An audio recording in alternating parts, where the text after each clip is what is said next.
What's up, warriors, and happy Halloween. As promised, I was going to give you a little history about the Walsh family ghost stories. I don't know about you, but I'm a pretty tough person, but when it comes to ghosts, I am the biggest freaking sissy on the planet. Ever since I was a kid, I was terrified of the dark. I used to have nightmares about things like this being in the closet in my bedroom.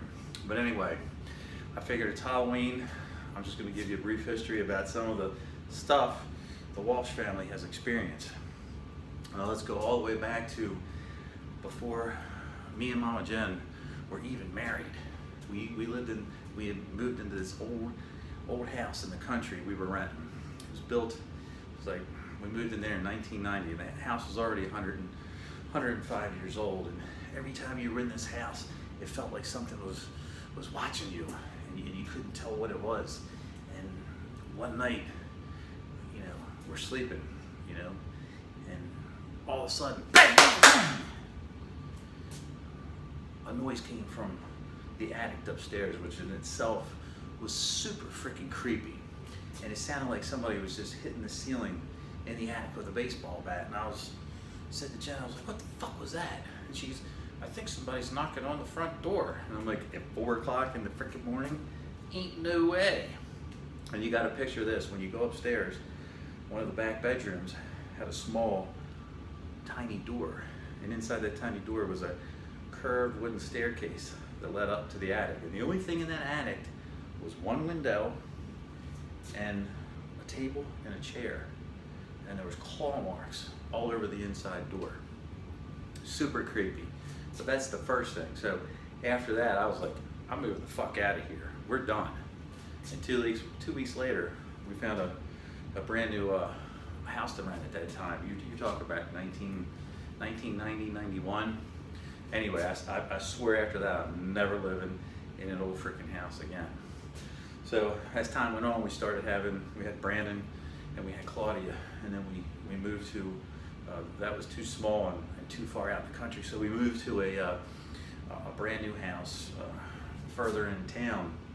And this house was built what used to be an Indian outpost when the settlers first started moving to that area in the 1700s. And Brandon, I guess he was about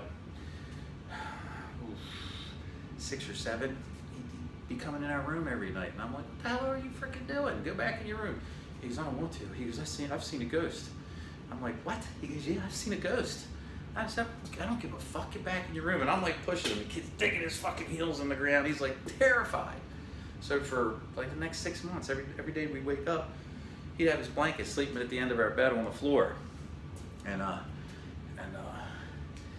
we ended up getting divorced, and I moved to a different part of town, and then I started dating a girl that actually lived in that neighborhood, who I've lived with ever since, and we all moved into her house, and she lived in the same neighborhood that me and Mama Jen used to live in, and we moved into her house, and her son, Alex, who you've seen in some of my videos, he said he would see a ghost of a woman dressed like from the 1700s walking down the hallway with a soup pot in her hand. I'm like, you gotta be kidding me. It can't be a coincidence that 2 kids that grew up together both saw ghosts in the same freaking neighborhood. And anyway, that's number 2 on the list. And then finally, probably the most terrifying one of all is where Claudia and Kennedy live with their mom, because Brandon used to live with me until he got older. And they live in a townhouse in a town above Baltimore that has a lot of historic history to it. And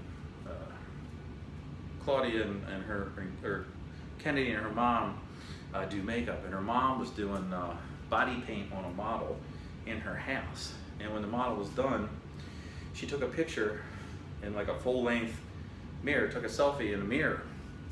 And when she sent the selfie back to Jen, in the mirror, when you looked at it closely, on the bottom of the platform where the steps are, you could see a whole family dressed up like freaking pilgrims from 1700s.